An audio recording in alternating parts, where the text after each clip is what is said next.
Welcome back to the Gentleman's Gazette. In today's video, we talk about interview tips and etiquette.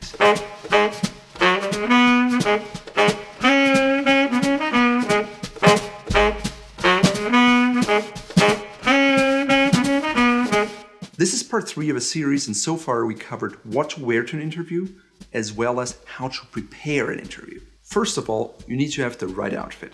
If you've missed that video, please check it out here. It is essential.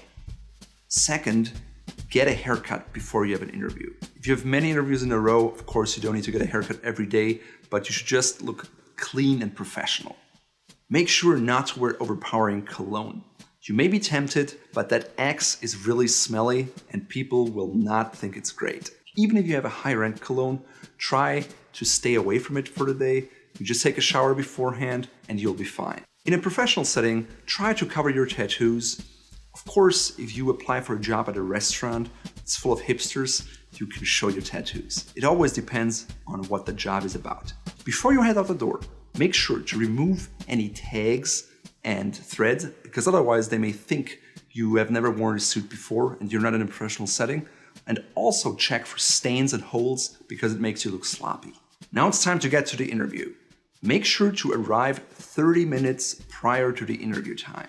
I know that may seem like a lot, but it's essential because there can be traffic, things may go wrong, and trust me, they will go wrong. And last but not least, you don't know the facilities, you don't know how long it takes to find a secretary or the right room, so give yourself enough time.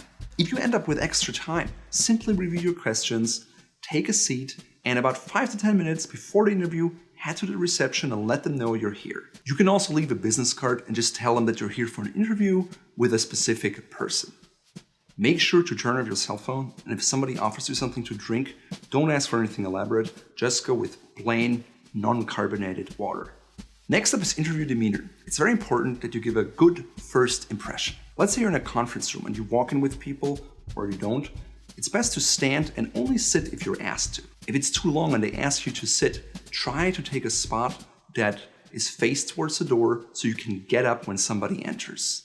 Also, this is not the time to take the boss chair with the leather covers, sit on it and play games, because somebody may come in the door at any time. So this is the chair for them, you take the regular chair. When somebody comes in, it's important to shake their hand with a firm grip, and you have to look them into the eye. Also, offer them a copy of your resume and then let them take the lead. You're in an interview and you just go along.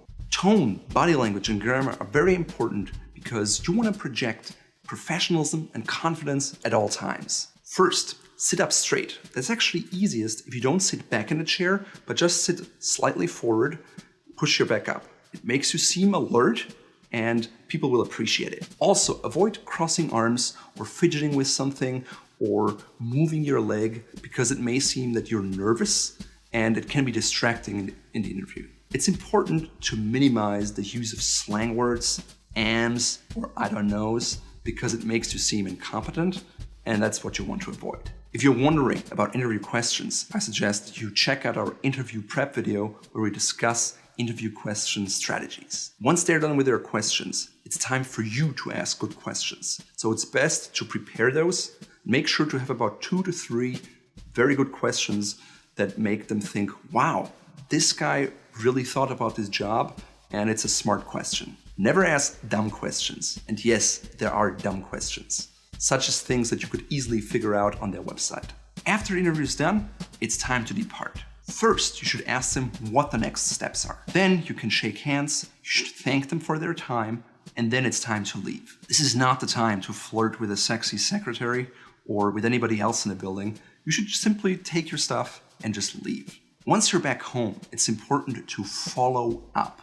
And that's not just an email. Ideally, it's a handwritten thank you note where you express your gratitude that you had your interview and you reiterate that you're interested in the position. This shows your future employer that you're willing to go the extra mile, and that separates you from the crowd. Now, you simply wait for a response. If you don't hear back from them, you can reach out again and simply follow up. That shows them that you're persistent. Alternatively, you could get a letter of rejection, and now would be a good time to ask what exactly they did not like about you, so you could improve for future job interviews.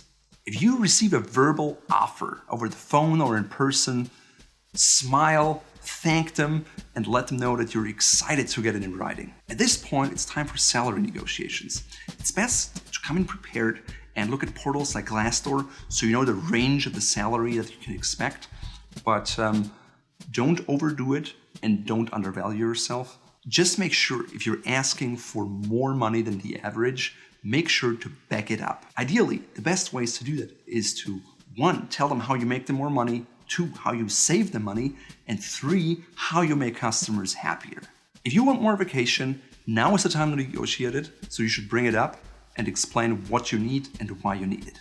Last but not least, make sure to give them references if they ask for it, and only if they ask for it. Of course, you want to only refer people who know that they're going to be contacted and hopefully say something good about you. If you have now gotten the job, it's really important to dress up for your first day at work because it makes a great, lasting impression for your colleagues at work, for your boss, and if they think you're overdressed, they'll let you know, but it never hurts to be overdressed the first day.